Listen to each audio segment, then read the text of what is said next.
Hey everyone, Mary Beth Pruitt here. I'm going to be answering the discussion board question regarding competence and malpractice. So in this case, a client presents as suicidal, and the counselor that is working with this client who takes them on does not have any direct experience with this. So, question one, what should you do?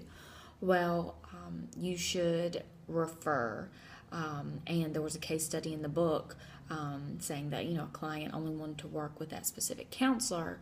That was for an eating disorder, which that counselor had a few more options.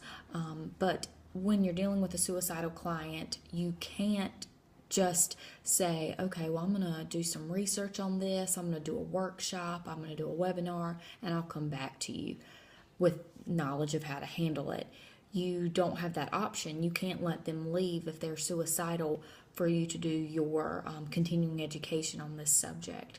So I would say as a counselor, you should be firm with this client and say, I'm either going to need to refer you to my supervisor or to another person in this office that can help, that deals with this, or bring a supervisor in with you if the client is okay with that.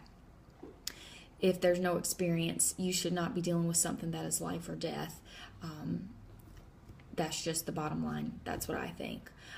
Just being firm with the client, letting them know why you're doing this, and either refer them that day, that moment, or bring in a supervisor. Now, options for the counselor, that's what the options are, is to do that. But I would say if a counselor doesn't have that type of experience, they need to do their homework and take a workshop, do a seminar, do some additional education and trainings, sit in if they can with someone, a coworker, talk to them about this situation. But in that situation, they shouldn't leave the client alone if they're suicidal. I'm sure the office I would hope, would have some sort of protocol. So following that protocol, asking direct questions, making sure that they are in fact suicidal. Don't leave them alone.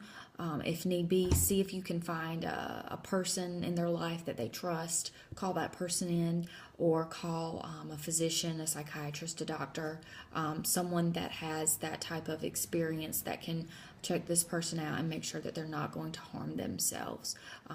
That's what that counselor should do in the meantime. So those are my thoughts on that, and I look forward to hearing your comments. Thank you.